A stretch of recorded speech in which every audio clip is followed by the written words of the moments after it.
Assalamu alaikum, que la paz de Dios sea con todos ustedes. Les damos la bienvenida a un programa más de La Voz del Islam, que es una producción que tiene por objeto presentarle a usted, señor televidente, lo que es el Islam, lo que es su fe, su cultura, su civilización y el aporte que hace a la historia de la humanidad. Estamos con una serie de programas que hablan sobre la Sharia islámica ahora, tratando de mostrarle a la gente cuál es la esencia de la Sharia islámica, tratar de aclarar ciertos conceptos que están equivocados. Por ejemplo, la gente erradamente piensa que los musulmanes consideran a la Sharia islámica como algo monolítico, completamente de origen divino y que es irrefutable y que no evoluciona. Constantemente los que odian a los musulmanes dicen que estos musulmanes quieren practicar algo del siglo VII y quieren volver a andar en camello, cuando la realidad no es así. La Sharia islámica es un cuerpo de leyes que tiene algunas de sus fuentes o sus orígenes en revelación divina, pero en general es una legislación como cualquier otra legislación que tiene sus aciertos, tiene sus errores. Los seres humanos actúan de forma efectiva, influyen en los veredictos, en los preceptos que se puedan emitir, y la Sharia está susceptible a los cambios de tiempo, a los cambios también de zonas, ¿sí? Lo que pueda ser correcto, aceptable en algunos lugares, no es aceptable en otros, en fin. Estamos aquí tratando de aclarar estas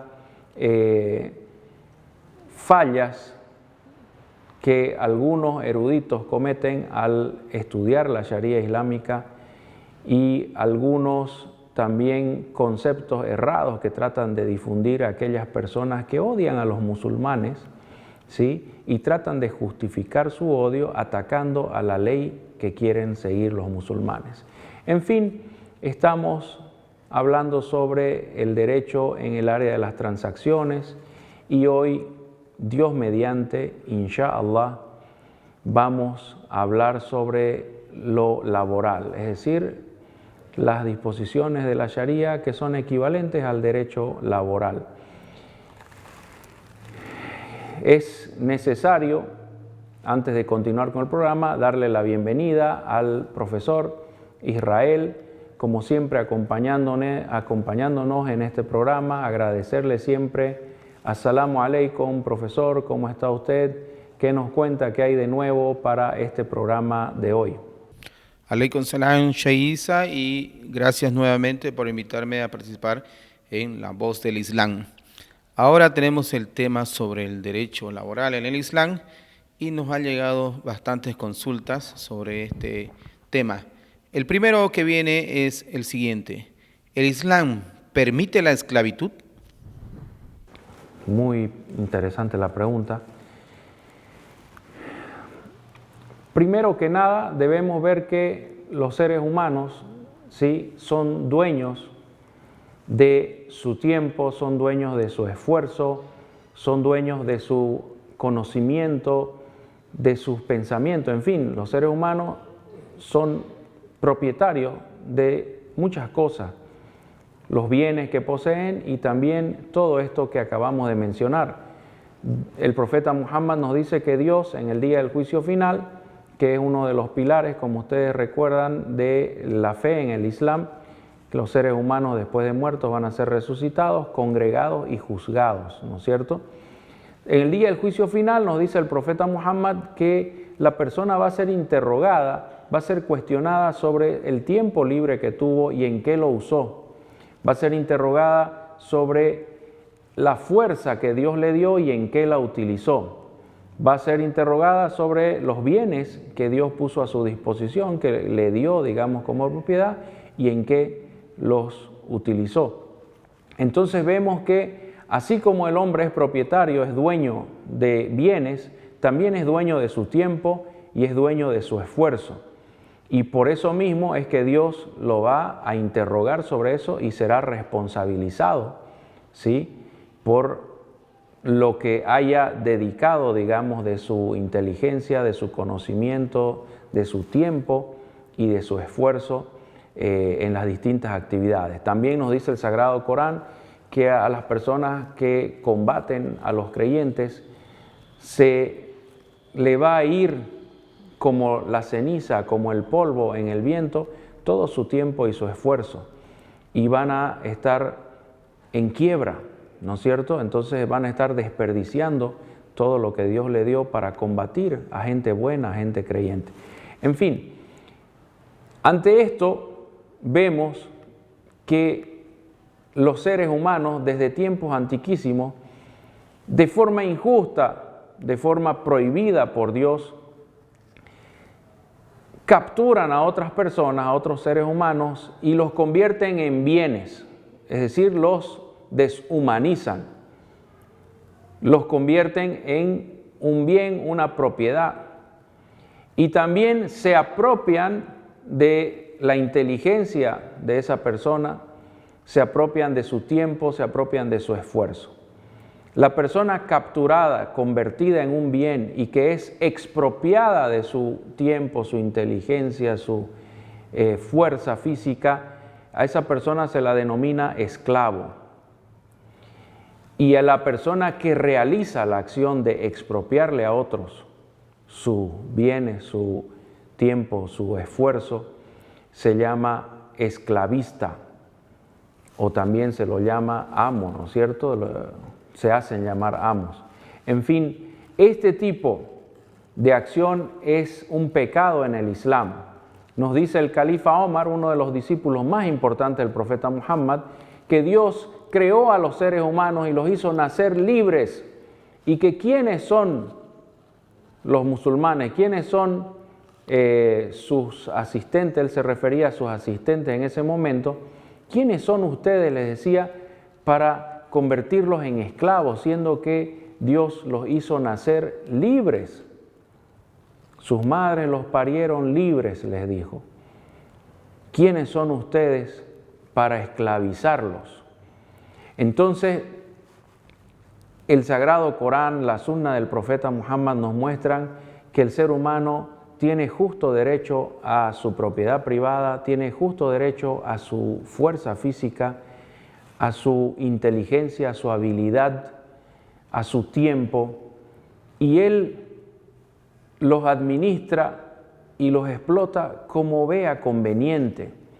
Y por eso mismo, por esa misma libertad que tiene el ser humano, intrínseca, innata, es que en el día del juicio final se nos va a interrogar y seremos responsabilizados por lo que hicimos con nuestro tiempo, con nuestra fuerza física, con nuestras habilidades, con nuestra propiedad privada. Entonces, profesor, llegamos a la siguiente conclusión. El Islam prohíbe esclavizar a los demás. El Islam prohíbe quitarle a alguien su condición de humano, quitarle a alguien sus bienes, quitarle su habilidad, su fuerza física, su tiempo, es decir, quitarle la condición de ser el dueño de su tiempo y esfuerzo. Entonces, ¿cómo es que en el pasado vemos que algunos musulmanes trataban con esclavos y en algunos casos se dio la existencia de esclavos en la sociedad musulmana? Incluso a manera de anécdota contamos que en alguna época en el Islam hubo reyes esclavos. Es un poco contradictorio, es interesante, pero ellos eran reyes, gobernaban Egipto y al mismo tiempo eran esclavos de alguien más, los famosos reyes mamelucos. La condición de esclavo se le puede aplicar a ciertos sujetos, a ciertos individuos, como una pena, como un castigo por agredir a los demás, por atacar al resto de los miembros de la sociedad. Los que son hostiles contra la sociedad de los creyentes, los que son hostiles contra los demás, esas personas que agreden físicamente, que le quitan sus bienes a los demás, los que son hostiles, esas personas, si son capturados, están sujetos a ser convertidos en esclavos. Entonces la esclavitud en el Islam es algo similar a, en la sociedad occidental, las penas de cárcel. Hay la cadena perpetua, hay 30 años, 40 años, 10 años con derecho a libertad condicional. En fin, el Islam aplica la condición de esclavo a aquel hostil, aquel enemigo declarado de la sociedad, aquel antisocial que es capturado por las fuerzas del Estado Islámico, por la autoridad. Aquí es muy importante, el profeta Muhammad conoció esclavos durante su vida y recomendó a los musulmanes que traten de liberar la mayor cantidad posible de esclavos, pero que no lo hagan de forma radical, de forma abrupta, violenta, sino que lo hagan a través de comprar los esclavos y darles su libertad legalmente. Es decir, que sea un proceso gradual que no afecte a la economía ni que afecte también al aparato productivo de una sociedad. Cada vez que un musulmán comete cierto tipo de pecados, la única forma de expiarlos, la única forma de expiar esos pecados es a través de la manumisión, que es liberar a un esclavo. Entonces los musulmanes, desde tiempos del profeta Muhammad sallallahu alaihi wasallam, que la paz de Dios sea con él, conocieron esclavos y tuvieron esclavos que habían heredado de tiempos preislámicos. Pero estos esclavos constantemente y frecuentemente eran liberados por sus dueños, o los musulmanes iban a otros lugares y compraban a estos esclavos para liberarlos. Liberar a un esclavo es una acción loable en el Islam, muy recomendada por el Corán y muy recomendada por el profeta Muhammad, la paz de Dios sea con él. Algo más, si una persona por X o Z motivo tiene un esclavo, debe tratarlo como si fuera un familiar. El esclavo debe tener la misma vestimenta que el amo. El esclavo no tiene su dignidad mellada, no se lo debe humillar, no se lo debe golpear o dañar físicamente. Y tras que haya la oportunidad se debe liberar a este esclavo. Mejor si uno lo hace directamente. Todos los primeros musulmanes se les incitó a que liberen a sus esclavos voluntariamente. Entonces, ese es el tema de la esclavitud, es algo complejo que exige un poco más de tiempo tal vez, profesor, pero en general es prohibido esclavizar a la gente y los únicos que pueden caer en la condición de esclavos son aquellos antisociales, aquellos hostiles contra la sociedad que asesinan, matan, roban y luego son capturados por la autoridad de los musulmanes y a manera de castigo se los confina a la condición de esclavos que obviamente ese es su castigo en esta vida para que Dios no los juzgue en la otra vida por venir. Aparte de eso, el musulmán tiene totalmente prohibido esclavizar a cualquier persona. ¿Tenemos alguna otra pregunta? Gracias, Sheikh Isa. Sí, en la misma línea tenemos la siguiente consulta sobre la explotación laboral y cómo deben ser los contratos laborales en el Islam. Bien, la explotación laboral consiste en apropiarse indebidamente del tiempo, la habilidad, el esfuerzo o cualquier servicio que pueda prestar una persona. Cuando nosotros lo hacemos a través de la fuerza, esclavizándolo, obligándolo a trabajar como hacían los faraones, por ejemplo, en las pirámides, ¿no? Hacían trabajar a la gente, aunque se ha comprobado que varios de esos también recibían sueldo. Pero bueno,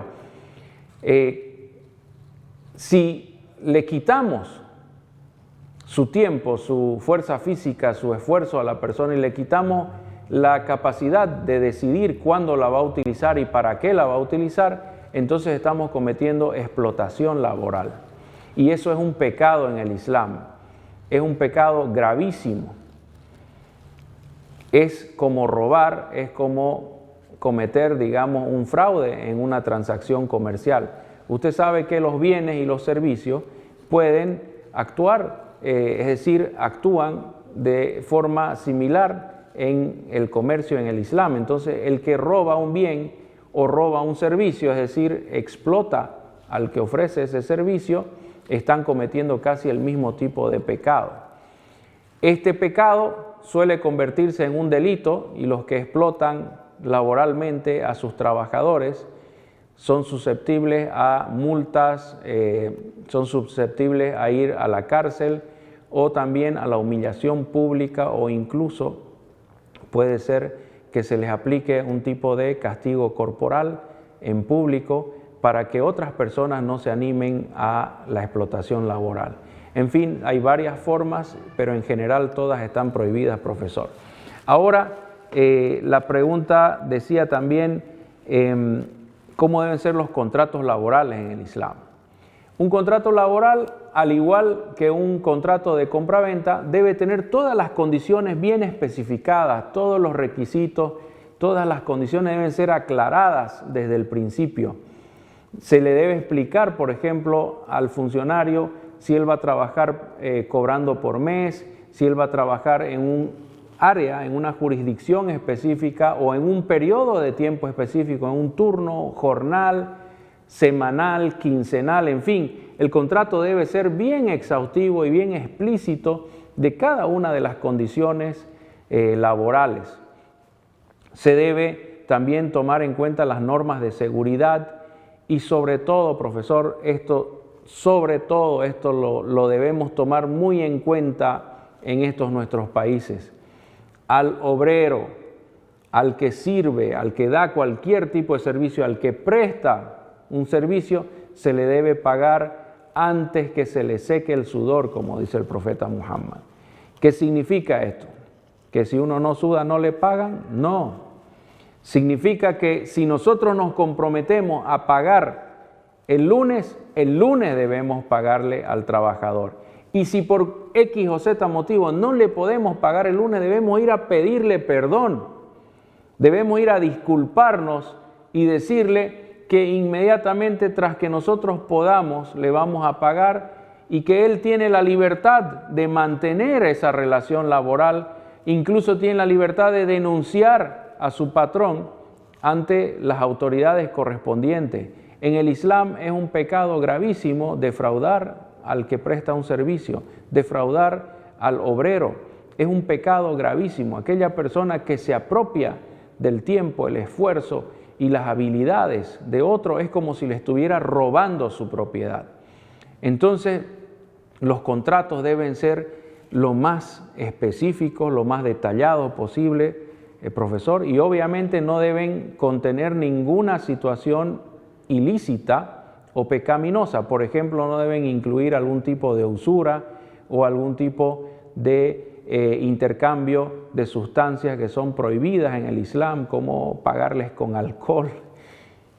Lamentablemente es una realidad en muchos lugares de América Latina, ¿no?, que les pagaban a los peones con alcohol, ¿no es cierto? Eso es totalmente prohibido y no puede existir un contrato laboral en el Islam que incluya este tipo de condiciones. Cuéntenos, profesor, ¿qué más? ¿Hay alguna otra pregunta? ¿Cómo estamos con las preguntas? Gracias, Sheikh. Nos llega una sobre la misma línea y nos dice así: entonces, ¿qué nos dice el Islam sobre las prestaciones de servicio? Bien, ya hemos ido anticipando un poco. Primeramente, ver que partiendo del hecho de que la persona es propietaria, es dueña de su tiempo, es dueña de su fuerza física, de sus habilidades laborales, sus habilidades intelectuales, en fin.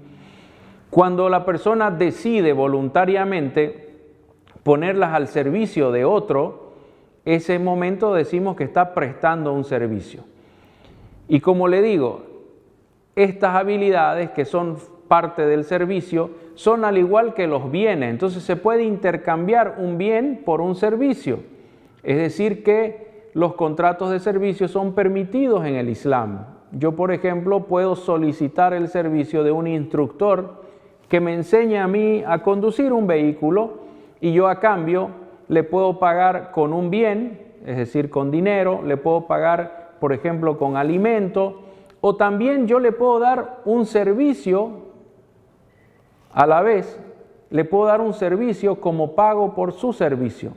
Entonces, volvemos y decimos, ¿no?, que este tipo de transacciones son libres en el Islam, siempre y cuando no encierren algún tipo de usura, algún tipo de fraude, etc. Entonces, los servicios son permitidos en el Islam, los contratos de prestación de servicio son igual que los intercambios de bienes, debe ser remunerado el servicio, pero la persona también, como es dueña de su tiempo, de su esfuerzo, también tiene derecho, ¿sí?, de donar sus servicios, regalarlos. Incluso tenemos registro de un matrimonio que se celebró donde no había que darle a la novia, a la esposa, como dote. Es decir, que el novio no tenía nada, no poseía nada. El profeta Muhammad le dice, ve y busca en tu casa, aunque sea un anillo de hierro, aunque sea algo para darle a la novia. Y el hombre iba y buscaba en su casa y no encontraba, no podía encontrar nada, era pobre. Lo único que poseo, le dijo al profeta, es la ropa que tengo puesta. Y si me la saco para dársela a ella, voy a andar desnudo por la calle. Entonces vemos que el profeta Muhammad utilizó el servicio para reemplazar al bien. La dote es un bien valuable que se le da a la esposa, ¿no es cierto? El esposo le da a la esposa como señal de su compromiso con la relación matrimonial. Este hombre no tenía que dar, entonces se le da la opción de que él le enseñe algo a la esposa, le preste un servicio de instruirla en la recitación del Sagrado Corán, y eso se convertiría en la dote, porque ese servicio tiene un valor, ¿ya? Entonces serían las mismas condiciones casi como en las compraventas, en las transacciones comerciales donde hay intercambio de bienes, porque los servicios pueden ocupar el lugar de los bienes en el Islam. ¿Qué más tenemos como pregunta? Gracias, Sheikh. Y ahora tenemos de la otra línea de parte del prestamista. A ver, nos llega así. ¿Qué pasa con los obreros que son negligentes en su trabajo? Buena pregunta, ¿no? ¿Qué pasa si uno, siendo obrero, con la excusa de que es pobre, con la excusa de que es proletario, hace mal su trabajo, es negligente? En este caso, estaríamos cometiendo el mismo pecado que un patrón que no paga, un patrón que es fraudulento, que es explotador. Porque la prestación de servicio se hace a cambio de algo, ¿no es cierto? Puede ser un pago en efectivo, puede ser un trueque o por recibir otro servicio. Entonces, si yo soy negligente como obrero, significa que yo prometí una cosa, me comprometí en el contrato de prestación y no estoy cumpliendo. Entonces, estoy apropiándome de los bienes del contratante ilícitamente. Le estoy robando su propiedad al que me contrató. Le estoy robando tal vez su tiempo, su esfuerzo también, si es un intercambio de servicio. Entonces, profesor, lo tenemos que tener bien claro aquí. El obrero o el prestador de servicio que es negligente, que no cumple con lo que está establecido en su contrato de servicio, es un ladrón, es alguien que está apropiándose injustamente, está usurpándole al patrón su dinero, sus bienes, que son el pago, el salario o la remuneración por los servicios. La negligencia laboral entonces es un tipo de robo, es decir, es un tipo de apropiación indebida de los bienes de la otra parte en la transacción. Y así como el patrón, el dueño de una empresa, el rico, puede robarle al obrero su esfuerzo, su fuerza física, así también el obrero le puede estar robando al patrón al ser negligente en el trabajo, al no cumplir con lo que se comprometió. Siempre y cuando el contrato sea un contrato lícito, sea un contrato legítimo que no incluya cosas imposibles o cosas que son ilícitas. Creo que tenemos una pregunta más, puede ser, no, al tiempo nos da apenas para una pregunta más, profesor. Cuéntenos, ¿hay o no hay? Gracias, Shay. Sí, tenemos una así muy rápida que dice así: ¿puede haber una sociedad entre el capital y el labor? Una sociedad entre el capital y la labor. Sí, son esas sociedades que se llaman en español riesgo compartido, joint venture, y también pueden tener otras formas.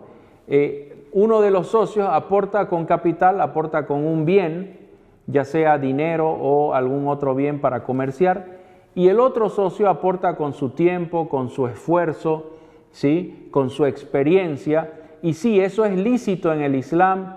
Como le digo, toda transacción es permitida, es lícita siempre y cuando no incurra en algún pecado. Entonces sí puede haber sociedad entre capital y labor. El Islam promueve ese acercamiento entre los ricos y los que no tienen dinero a través del emprendimiento conjunto. Y obviamente, si hay pérdida, si esta sociedad o esta empresa de riesgo compartido incurre en pérdidas, las pérdidas deben ser compartidas. El que invierte su capital lo puede perder y el otro socio que está invirtiendo su tiempo o tal vez su fuerza física la pierde también en caso de que la empresa incurra en pérdida. Entonces sí puede haber este tipo de sociedades con condiciones bien claras, bien explícitas. Toda transacción es permitida en el Islam. El mercado laboral, comercial es abierto, es libre en el Islam, siempre y cuando no dañemos a los demás, no les quitemos su propiedad, su tiempo o su fuerza física o habilidades. Entonces, ya el tiempo se nos fue. Les agradecemos y los esperamos en otro programa más de La Voz del Islam. No se olviden que pueden dirigir sus preguntas a las direcciones que aparecen en su pantalla. As-salamu alaikum, que la paz de Dios sea con ustedes.